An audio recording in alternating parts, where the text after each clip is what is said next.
The stars looked cold and distant from the observation deck of New Horizon Colony. Diane Morrison pressed her hand against the thick glass and took a deep breath. After 20 years in space, she still found the view humbling. Earth was just a pale blue dot from here, barely visible among thousands of other stars. "They're coming again," said a voice behind her. Morrison turned to see Governor Frank Collins entering the room. His face looked tired, with dark circles under his eyes. He hadn't slept much since the Varkian ships appeared 3 days ago. "How many?" Morrison asked. 3 more battleships joined their fleet this morning. That makes 7 total." Collins ran a hand through his gray hair. "The Colony Council is meeting in 10 minutes. You should be there." Morrison nodded and took one last look at the stars. As Chief Security Officer of New Horizon, Earth's farthest human colony, she was responsible for the safety of 12,000 people. Right now, she wasn't sure how to protect any of them. The Varkian Empire controlled 17 star systems. They had conquered every alien species they encountered. Humans had avoided war with them so far only because Earth seemed too small to be worth the trouble. But New Horizon sat near the edge of Varkian space, and lately the aliens had been watching. The colony with growing interest. Morrison and Collins walked through the main corridor toward the council chambers. Colony workers stepped aside to let them pass. Everyone looked scared. "Is it true?" asked a young maintenance worker named Steve. "Are they going to attack us?" "Nothing's decided yet," Collins said in his calm governor voice. "Go back to work. We'll make an announcement soon." The council chamber was a plain room with a round table. 8 people sat waiting for them. Jack Porter, the colony's chief scientist, was showing something on his tablet to Lisa Harding, the youngest council member. They looked up when Morrison and Collins entered. "Let's get started," Collins said, taking his seat. "Jack, tell everyone what you found." Porter stood up and placed his tablet in the center of the table. A hologram appeared, showing a massive alien ship. "This is the Varkian command vessel that arrived yesterday," Porter said. "And this ... He zoomed in on a figure standing on the ship's bridge. ... is Supreme Commander Kha'Zix." The hologram showed an 8-foot-tall alien with a hard, shiny exoskeleton. His body looked like a mix between an insect and a reptile, with 4 arms and 2 powerful legs. Scars covered his shell, telling the story of countless battles. "Kha'Zix is the Empire's greatest warrior," Porter continued. "He has never lost a fight. They call him the Scourge of 7 Galaxies because no one has ever survived challenging him." "And now he's here," Morrison said quietly. "Why?" Porter changed the hologram to show energy readings from the colony. "They detected our new power plant when we brought it online last month. The energy signature is similar to some weapon systems. They think we're arming ourselves, but we're not," Lisa Harding protested. "It's just a better way to grow food and heat homes." "The Varkians don't believe us," Collins said. "They've sent a message. Jack, play it for everyone." Porter touched his tablet again. The face of Kha'Zix appeared, his yellow eyes glowing and his mandibles clicking as he spoke. The translation came through in a flat, mechanical voice. "Humans of New Horizon, your activities have not gone unnoticed. The Varkian Empire claims this sector of space. Your colony exists only because we have allowed it. Now you develop weapons in secret, breaking our agreement. This cannot stand." The alien's 4 arms moved in what must have been a formal gesture.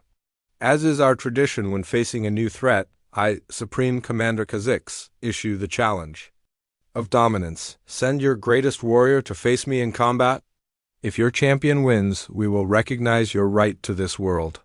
If your champion falls, your colony becomes property of the Empire. You have 1 day to accept or refuse." The message ended. The room fell silent. "Can we call Earth for help?" someone asked. Collins shook his head. "A message would take 2 weeks to reach them, and any help would take months to arrive. We're on our own." "We should evacuate," said another council member. "Get as many people out as we can." "With what ships?" Morrison asked. "We have 3 small transports. They can carry maybe 200 people total, and the Varkians would catch them easily." What happens if we refuse? The challenge? Lisa Harding asked. They attack immediately, Porter said. That's their way. The challenge is actually a courtesy they offer to species they consider worthy of some respect. So we fight or we surrender, Collins summarized. Those are our only options. Morrison stood up and walked to the window. The Varkian ships were visible now, dark shapes blocking the stars. What exactly is this combat challenge? How does it work? Porter consulted his tablet. It's a ritual combat between champions.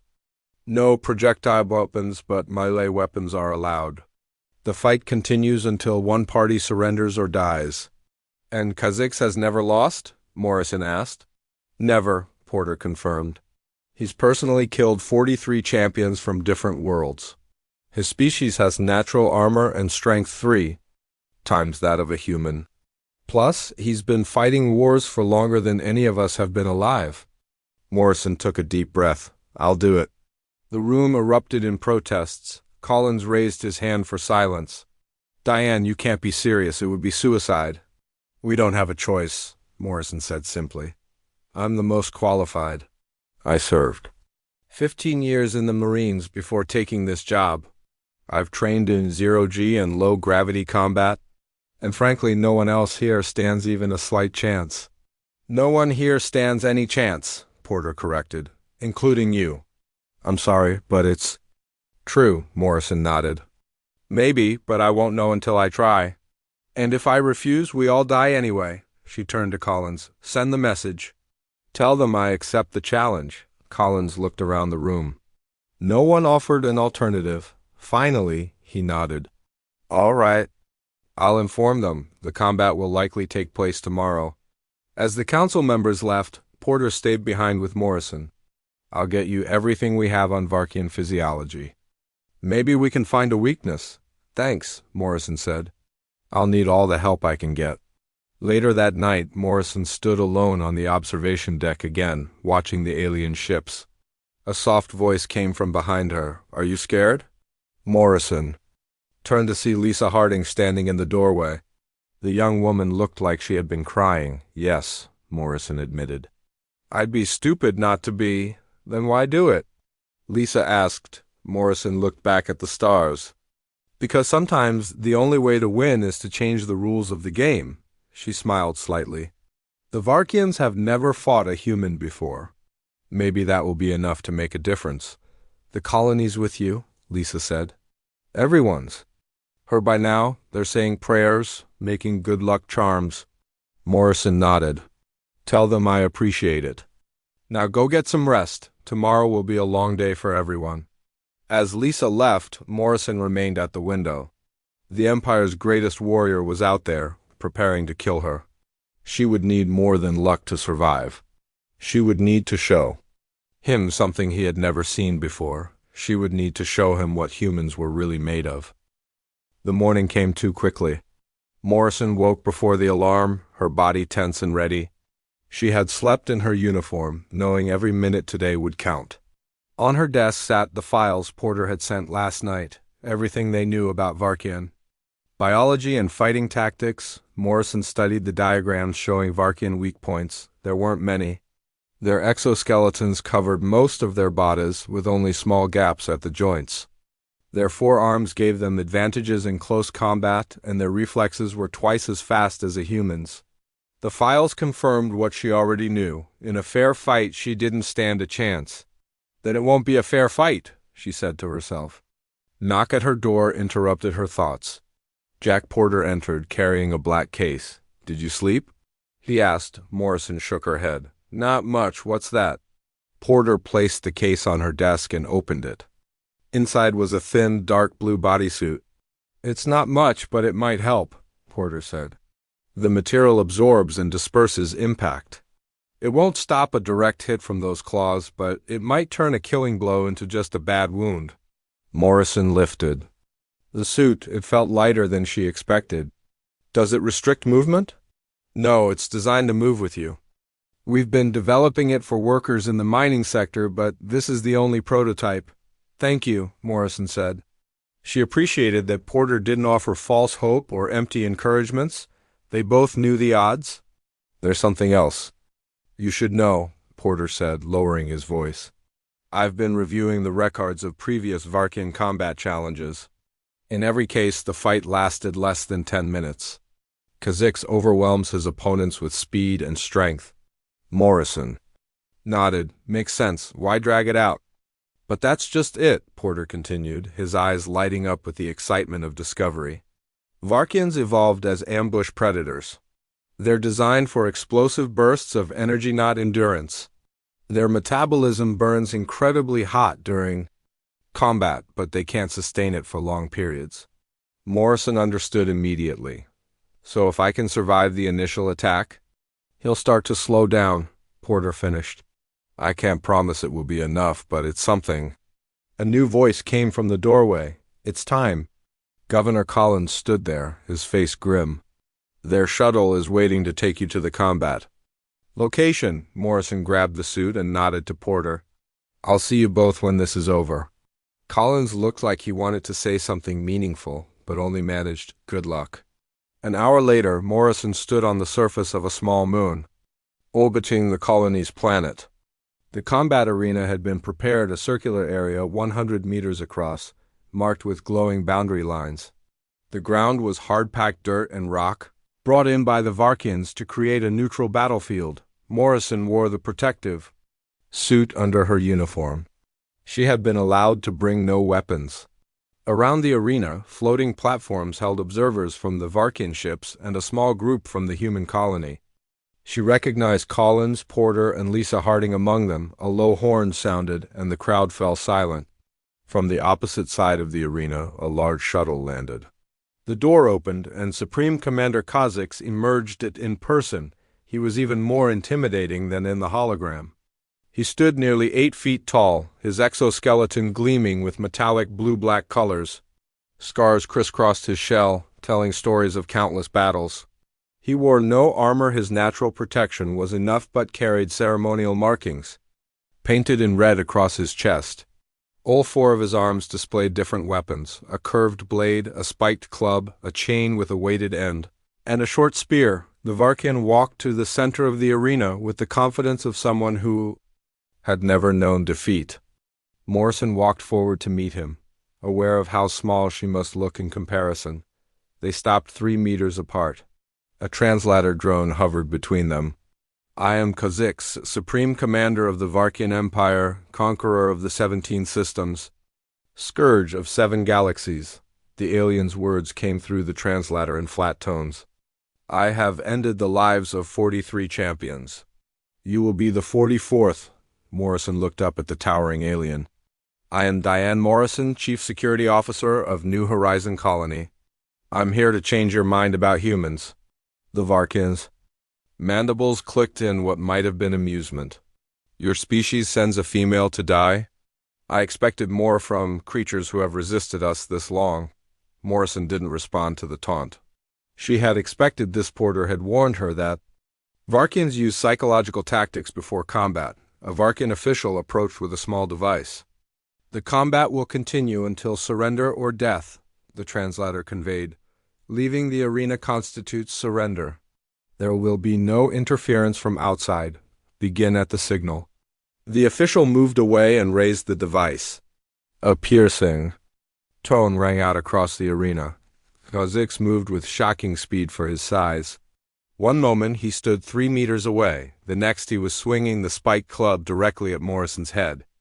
Only years of combat training saved her as she ducked and rolled aside, feeling the air displace above her. The Varkin followed without pause, his second arm swinging the chain in a wide arc. Morrison jumped back, but the weighted end caught her shoulder. The protective suit absorbed some impact, but pain still flared through her arm. She retreated, keeping her movements small and efficient. Kha'Zix pressed forward, all 4 arms in constant motion, creating a deadly web of attacks. Morrison evaded narrowly, using the moon's lower gravity to enhance her jumps and rolls. From the observation platform, she heard Porter shouting something, but couldn't make out the words. It didn't matter. Her entire world had narrowed to the space between her and the Varkian warrior.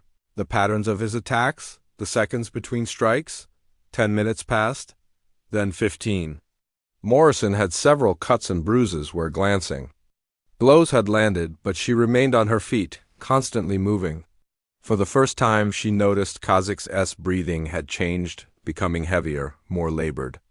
"Stand and fight properly," the Varkian demanded, mandibles clicking in frustration. Morrison didn't waste energy responding. Her strategy was working. Each attack from Kazakh's came a fraction slower than the one before. The Varkian's movements, initially precisely controlled, grew more forceful but less accurate as he tried to compensate for his decreasing speed. At the 20-minute mark, something changed in the arena. The observers had fallen completely silent, watching in disbelief as the human continued to evade the Empire's greatest warrior. No previous combat had lasted this long. "What trickery is this?" Kazakh's demanded, his attacks becoming increasingly wild. "Fight me with honor." Morrison finally spoke, her voice calm despite her racing heart. "I am fighting." "Just not by your rules?" The answer seemed to enrage the Varkian commander. He charged forward with all 4 weapons raised, committed to ending the fight with one overwhelming attack. Morrison saw her opportunity and used his momentum against him, sidestepping at the last moment and extending her foot. The massive alien, unable to change direction quickly in his fatigued state, tripped and crashed to the ground with a sound like breaking stone. For the first time in living memory, Supreme Commander Kazakh's lay prone before an opponent. The crowd gasped as one. Morrison circled carefully, knowing this moment was crucial. The Varkian rose to his feet more slowly than before, his breathing heavy and erratic. As he turned to face her again, Morrison saw something new in his yellow eyes, the first glimmer of doubt. The combat had now lasted 30 minutes. Morrison circled cautiously, her muscles burning with fatigue but her mind sharp. Blood trickled from a cut on her forehead, temporarily blinding her left eye. She wiped it away with her sleeve. Never. Taking her gaze off Kazakh's, the Varkian commander stood in the center of the arena, his massive chest rising and falling with labored breaths. 2 of his arms hung slightly lower than before. The weapons he held seemed heavier to him now. His yellow eyes tracked Morrison's movements with growing frustration. "You dishonor combat," Kazakh said through the translator. "A true warrior faces death, not runs from it." Morrison kept moving, conserving her words along with her energy. The protective suit had saved her from serious injury several times, but it was torn in places now, its effectiveness reduced. She needed to be more careful than ever. From the observation platform, she could see Porter gesturing frantically, pointing at something. Morrison risked a quick glance at what he indicated and noticed a pattern in the arena floor, a slight depression where the hard-packed dirt gave way to looser material. A potential advantage. Kazakh suddenly charged again, but with noticeably less speed than before. Morrison dodged, leading him toward the area Porter had pointed out. As the Varkian's foot hit the softer ground, he momentarily lost balance. It was only for a fraction of a second, but it was enough. Morrison darted in and struck a quick blow to the joint where his lower right arm connected to his torso, one of the few vulnerable spots Porter had identified. The Varkian roared in pain, swinging wildly with his other arms. Morrison retreated quickly, but not before the chain weapon caught her across the back. She stumbled forward, nearly falling. The pain was intense, radiating across her shoulders. "First blood is mine," Kazakh announced, his mandibles clicking. "Rapidly, the end begins." But Morrison regained her footing and resumed her circular movement. "Human bodies are strange," she said, keeping her voice steady despite the pain. "We bleed easily, but we don't stop." The crowd of observers had grown. Word had spread through the Varkian fleet that their supreme commander was engaged in an unusual combat.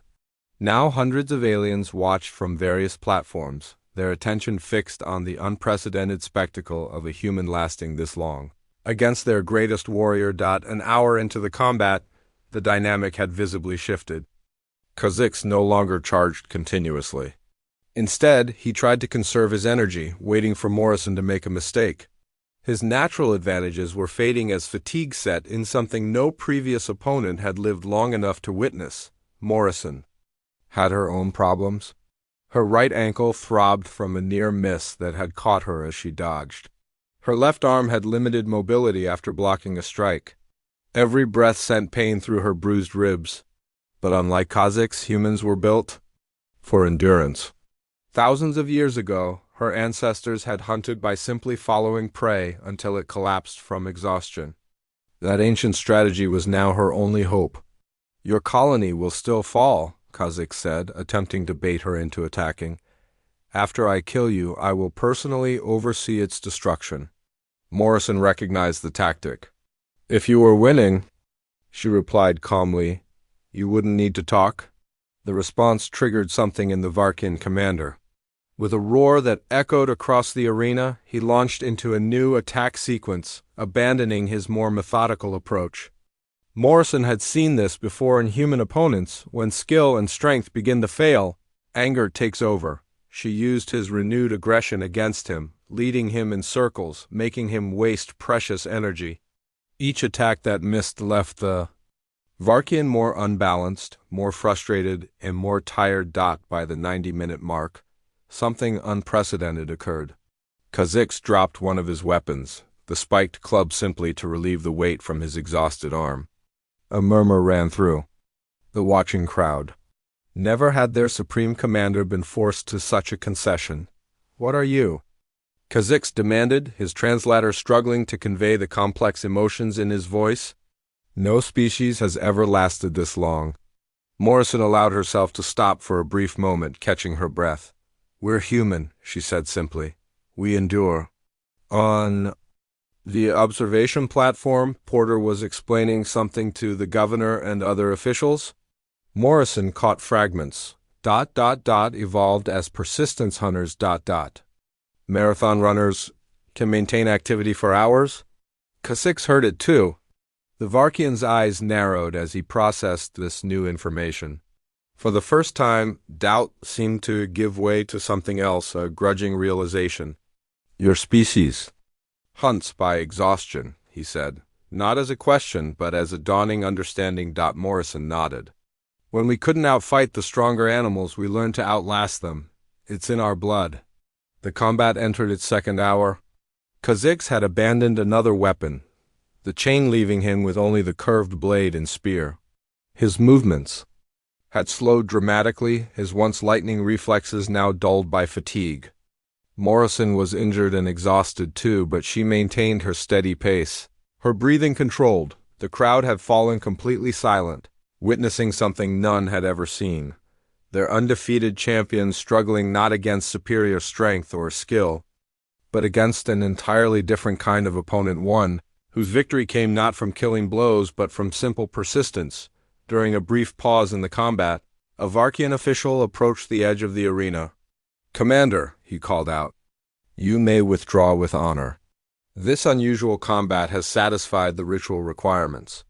Morrison tensed, waiting for Kazakh's response. If he accepted the offer, the challenge would end without a clear resolution. The colony might be temporarily safe, but the Varkians would surely return with a different strategy. Kazakh straightened to his full height, his mandibles clicking rapidly in what Porter had described as a sign of intense emotion among Varkians. "I am Supreme Commander Kazakhs," he declared. "I have never withdrawn from combat, and I will not start today." With visible effort, he raised his remaining weapons and faced Morrison again. "Human," he said, "let us finish this properly. 1. Final exchange, your endurance against my remaining strength." Morrison understood what he was offering, a chance to end the grueling contest with a decisive moment rather than the slow war of attrition. It was risky. Despite his fatigue, Kazakhs remained incredibly dangerous. One good hit from those weapons would end her life. She looked toward the observation platform where her fellow colonists watched. Their faces showed a mixture of fear, hope, and pride. They had trusted her with their lives. "Agreed," Morrison said, settling into a combat stance. "One final exchange." Kazakhs nodded, a gesture he must have learned from observing humans. Then, summoning his remaining strength, the Empire's greatest warrior charged one last time. Time seemed to slow as Kazakhs made his final charge. Every observer held their breath. Even the wind across the barren moon seemed to pause. Morrison stood her ground, watching the massive alien approach. His speed was greatly reduced from their first encounter, but he was still deadly. Morrison had one advantage left. She had been conserving her energy, while studying his movements for over 2 hours. She knew his patterns now, the way his upper right arm always led an attack, how his balance shifted before a thrust with the spear dot as Kha'Zix closed the distance. Morrison finally did something unexpected. She moved toward him instead of away. The Varkian hesitated for just a fraction of a second, surprised by her change in tactics. That tiny moment was all she needed. She ducked under his blade, feeling it slice the air above her head. Using the moon's low gravity, she pushed off the ground and launched herself past his guard. Her shoulder struck him at the joint where his lower left arm met his torso, the same vulnerable spot she had hit earlier. Kha'Zix roared in pain, but managed to swing around with his spear. Morrison couldn't dodge completely this time. The spear tip caught her across her side, tearing through the protective suit and into her flesh. Hot pain flared through her body, but she didn't fall. Both combatants stumbled apart, each wounded and gasping for breath. Blood soaked Morrison's uniform where the spear had cut her. Kha'Zix's left lower arm hung useless at his side. The arena fell completely silent. Never had the Watchers seen their supreme commander so evenly matched. Never had they witnessed a combat last this long or a challenger inflict actual damage on Kha'Zix. "You fight well, human," Kha'Zix said, his voice coming rough through the translator. "Better than any I have faced." Morrison pressed her hand against her bleeding side. "You too," she managed to say through gritted teeth. For a moment, they simply regarded each other across the arena, two warriors who had pushed themselves to their limits. Then Kha'Zix did something truly shocking. He dropped his remaining weapons. The curved blade and spear fell to the dirt with a dull thud. A collective gasp rose from the watching Varkians. Their commander had never willingly disarmed himself. "In combat, what are you doing?" Morrison asked, wary of some new tactic. "I would see how humans fight with no weapons at all," Kha'Zix replied. "Your true strength is not in your tools but in your nature. I would understand it better." Morrison hesitated, then nodded. She had no weapons to drop, but she lowered her guard slightly to show her acceptance of this new phase of their combat. They circled each other again, but more slowly now, both injured and exhausted. Kha'Zix moved first, attempting to grapple with his 3 functioning arms. Morrison slipped aside, using his momentum against him just as Porter had suggested. The Varkian was stronger, but she was more agile in her exhausted state than he was in his. Again and again, Kha'Zix tried to use his superior strength and reach, and again, Morrison evaded by the narrowest of margins. Blood loss was making her lightheaded, but she forced herself to focus, to keep moving, to endure just a little longer. "Why do you not surrender?" Kha'Zix asked during a brief pause. "You are wounded." "You cannot win by strength. Humans rarely win by strength." "Alone," Morrison replied, her breathing labored. "We win by not giving up." This simple statement seemed to affect Kha'Zix deeply. His yellow eyes studied her with new intensity. "In all my years of combat," he said, "I have never met a species that values persistence over power.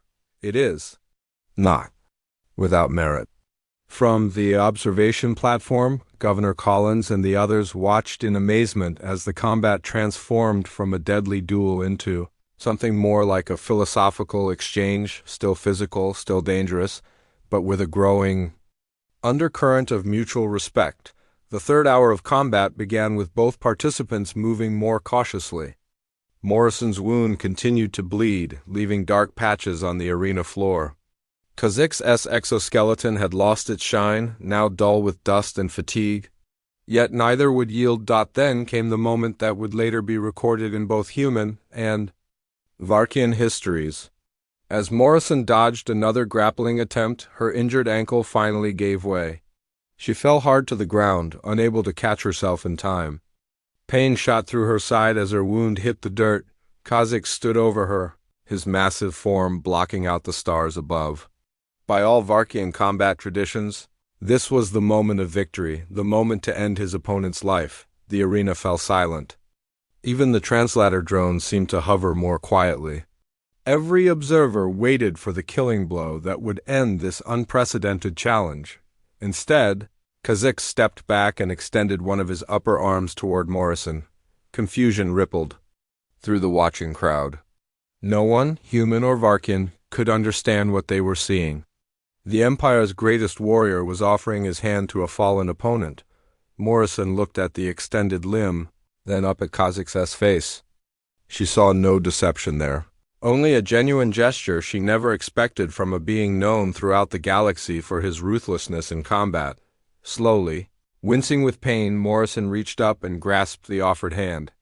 Kha'Zix's grip was gentle. As he helped her to her feet, once she was standing, he released her and took another step back.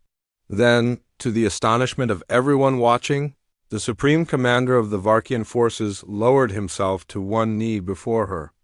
"The combat is concluded," he announced, his translator broadcasting the words to all observers. "I, Kha'Zix, recognize the strength of humanity." Morrison stood swaying, one hand pressed to her bleeding side, hardly able to believe what she was hearing. "You're surrendering?" she asked. "No," Kha'Zix replied. "I am acknowledging that some battles cannot be won by traditional means. Your victory is not in defeating me, but in showing me a new kind of strength." From the observation platforms, stunned silence gave way to confused murmuring. The Varkian officials conferred urgently among themselves, clearly uncertain how to proceed in this unprecedented situation. One official finally approached the edge of the arena. "Supreme Commander," he said, his tone respectful but bewildered, "the ritual requires a definitive outcome. There must be a victor and a defeated." Kha'Zix rose to his full height again. "Then record this. I, Supreme Commander Kha'Zix, lay down my arms before the human Morrison. Not in defeat, but in recognition of a worthy adversary whose strength takes a form I had not previously understood." The official looked even more confused. "That is not. There is no precedent for such an outcome. Then we will create one," Kha'Zix said firmly. "The Empire has conquered many worlds, but perhaps we have failed to learn from them. Today that changes." He turned back to Morrison, who was struggling to remain standing. "You require medical attention," he observed. "Your persistence has limits, as does my strength." Morrison nodded, no longer able to speak through the pain. Her vision was beginning to darken at the edges. She had pushed her body far beyond its normal limits. Kha'Zix made a gesture, and medics from both the human colony and the Varkian ships rushed forward. As they reached Morrison, her legs finally gave way, and she collapsed into darkness. Morrison woke to the soft beeping of medical equipment. Her eyes opened slowly, adjusting to the bright lights of New Horizons Medical Center. Her body felt heavy, wrapped in bandages and connected to various monitors. The pain in her side had dulled to a persistent ache. "Welcome back," said a familiar voice. Morrison turned her head to see Governor Collins sitting beside her bed. He looked tired but relieved. "How long was I out?" she asked, her voice rough from disuse. 3 days, Collins replied. "The doctors kept you sedated while they repaired the damage." "That spear went deeper than we thought." Morrison tried to sit up but winced at the pain. Collins gently pressed her back down. "Take it easy," he said. "You've done enough." The memories of the combat flooded back, the endless circling, the final exchange, and Kha'Zix's unexpected gesture. "The colony," she asked urgently. "Are we safe? What happened after I passed out?" Collins smiled. "We're more than safe. The Varkians have withdrawn their entire fleet from our system, and you've become something of a legend among them." Before Morrison could ask more questions, the door slid open. Jack Porter entered, followed by Lisa Harding. Both looked at Morrison with a mixture of relief and awe. "Our hero awakens," Porter said with a grin. "How do you feel?" "Like I got stabbed by an alien," Morrison replied dryly. "What happened with Kha'Zix, with the challenge?" The three visitors exchanged glances. "That's actually a bit complicated," Porter said. "After you collapsed, there was quite a debate among the Varkian officials about how to interpret what happened. Their combat rituals don't account for what Kha'Zix did." Which was what, exactly? Morrison asked. My memory gets fuzzy toward the end. Lisa stepped forward. He refused to kill you when you fell. Instead, he helped you up and then declared that he was laying down his arms before you not in defeat, but in recognition. The Varkians have been talking about it non-stop, Porter added.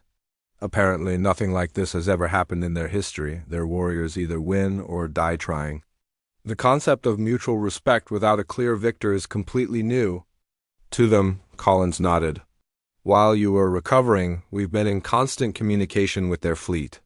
Kha'Zix himself has taken personal control of the negotiations. Morrison tried to process this information. So what happens now? Are they still claiming our colony? Quite the opposite, Collins said. They've formally recognized our right to this world. And they've offered something even more valuable? Cultural exchange program. They want to learn about humans. Morrison couldn't hide her surprise. The empire that's conquered 17 star systems wants to learn from us? From you specifically, Porter said with a smile. Kha'Zix has requested that once you're recovered, you serve as the human representative to their high command. He says your demonstration of alternative strength needs to be studied and understood. The door slid open again, and a nurse entered. Excuse me, Governor, but the Varkian envoy is here again. He's quite insistent about seeing the patient. Collins sighed. He's been here every day. I suppose we can't keep him waiting now that she's awake. The nurse nodded and stepped aside. In the doorway stood Kha'Zix himself, his massive frame barely fitting through the human-sized entrance. He had to duck his head to enter the room. Morrison tensed instinctively, her body remembering the combat even as her mind recognized there was no longer any threat. Kha'Zix noticed her reaction and stopped at a respectful distance. Warrior Morrison, he said, his words now translated by a small device attached to his exoskeleton. I am pleased to see you recovering. Morrison studied her former opponent. Kha'Zix looked different, somehow still imposing with his height and natural armor, but his posture had changed. He held himself less rigidly, and the predatory intensity in his yellow eyes had softened. Thank you, she replied cautiously. I'm told you've been waiting to speak with me. Kha'Zix made a gesture with his upper arms that Morrison now recognized as a sign of respect. I have had much time to reflect on our combat, he said.